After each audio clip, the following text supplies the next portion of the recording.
best approach to being agile.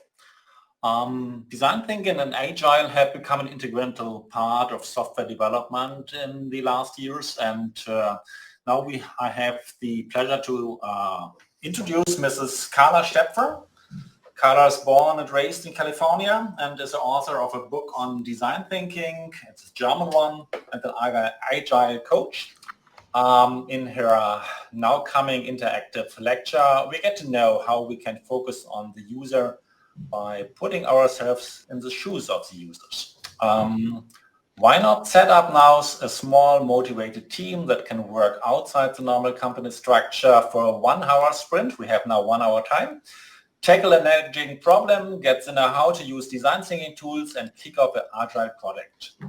Please, Karla, it's now on yours, and we will see what we can do in the next hour. Thank you very much. Right, so why is design thinking the best approach to being agile? Before we jump into the design thinking part, I want to do a short warm-up with you, and I will ask you to write into the chat what you think is being agile. Being agile, what does that mean? There's some key words. When you think about what is being agile, what comes to mind? Is anyone bold enough to write something into the chat? Yeah, there's coming on something in. For example, from Roland, develop iteratively. Von Stefan, flexibility, proactivity, anticipative. Von Dorothea, agile is to be active, flexible. Right, absolutely. Being flexible when plans fall apart, being able to be adaptive. Also, other keywords that I took from Lisa Atkins' book on agile coaching is a thirst for learning, also cultivating curiosity, taking risks, trying things out, and self-organizing. These are some elements that come up when we think about being agile, and what I'd like to show you through through this talk is how much of this corresponds with the approach that we have in design thinking. Now, before we dive in, I'd like to ask you to get yourself a piece of paper and a pencil, because when we move further into my talk, I will do an exercise with you, or I'll invite you to do that. So could you please organize something to write with? A normal DIN 4 is fine, and it doesn't matter a pen or a pencil. So what are we going to do? Right, so these are the contents. What is design thinking? As I said, I'll give you a little mini introduction. We'll try out a tool together. I'm going to sync aspects of the Agile Manifesto with design thinking. And then at the end, before I come to any questions you might have, I will show you how to create more buy-in for starting Agile projects with design thinking. Design thinking. There's a lot of hype around design thinking. Many of you might know this as a workshop, a 2-day workshop defined by the particular agency that's giving it. There are many different versions, let's say, or flavors of design thinking. However, this is really nothing new. If you want, you could actually think it went back to Bauhaus. I'm going to start in the 1990s and tell you that Richard Buchanan suggested that the designer's thought process allowed them to deal with complex, multifaceted problems where creativity is required and where standard analytical answers just didn't work. And this was one way of looking at the problem from the user's perspective, which is a main tenet of design thinking. This concept was taken up by Stanford University. They created a methodology to go along with that. And in this whole Silicon Valley bubble, it was then used extensively, also by IDEO, that commercialized this entire methodology and the approach, and sold this to a number of very large corporations that are still using it today. For example, Google, Apple, IBM, other companies that you'll know would be Lego, Beiersdorf with Nivea products, but also the Wii interactive toy was based and was developed using design thinking.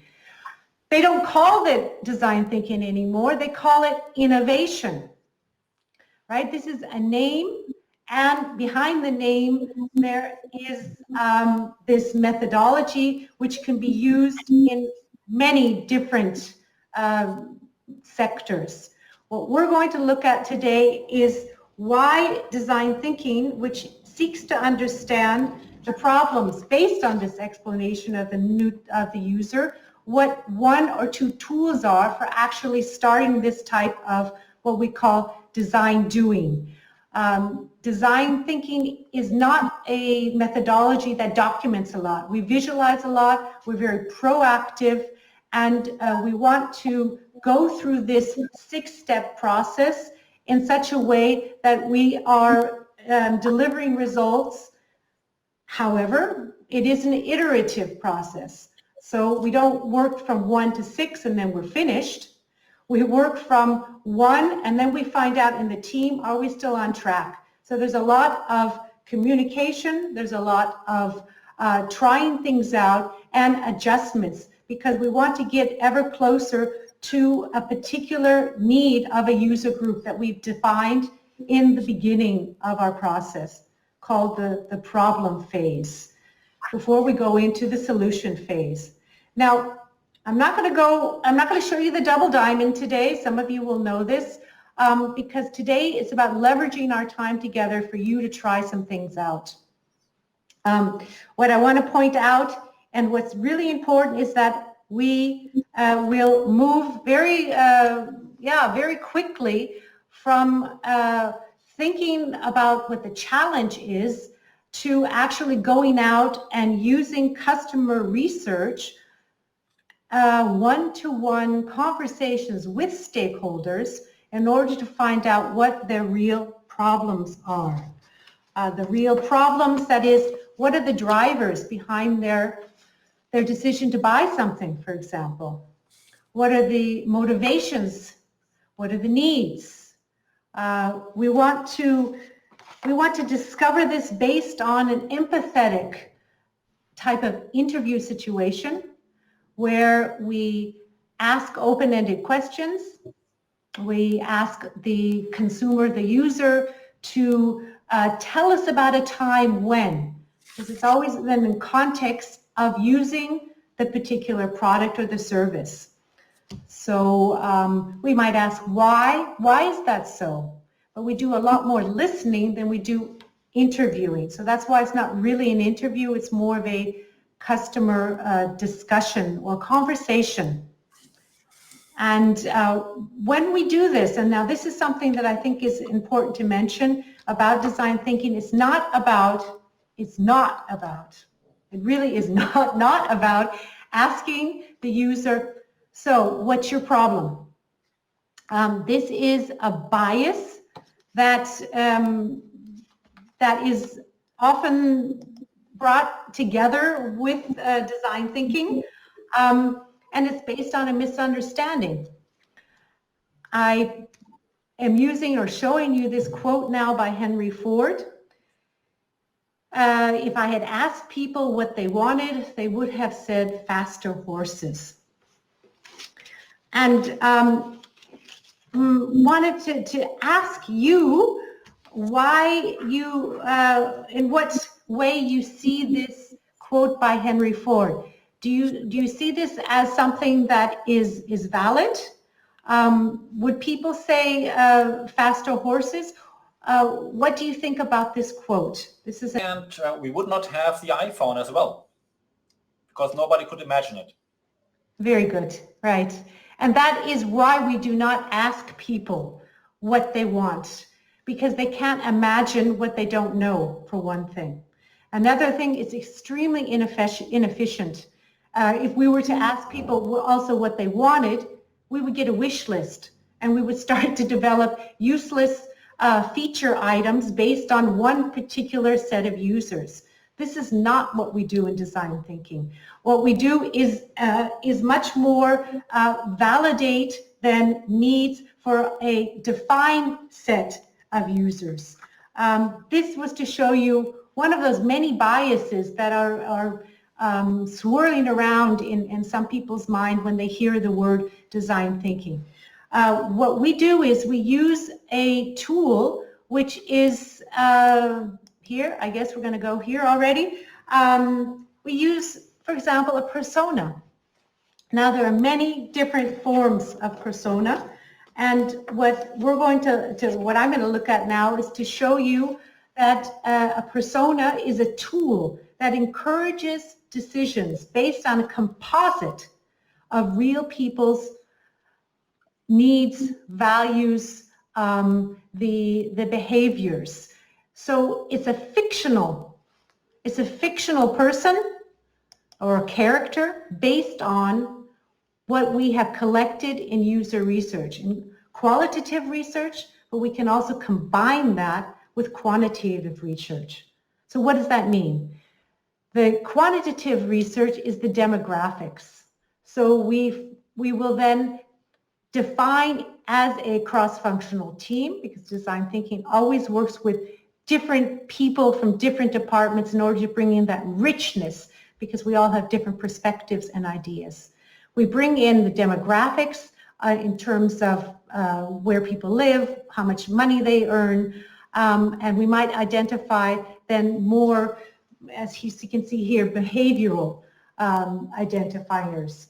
What's important is that we create a certain narrative around our personas, that they become also emblems, or they become the people that we design for in a team. We have them in our minds.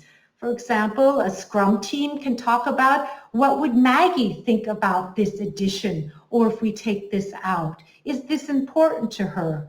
Personas make a memorable narrative for teams, agile teams, but also other development teams to use. So this, the goal of what you're trying to achieve is visualize. So we make the abstract elements very concrete, something that comes up again and again in design thinking. Now, this is one aspect, or this is one tool that we use that I think is really easy to do. Actually, people are in my projects or workshops are often a little afraid of talking with users,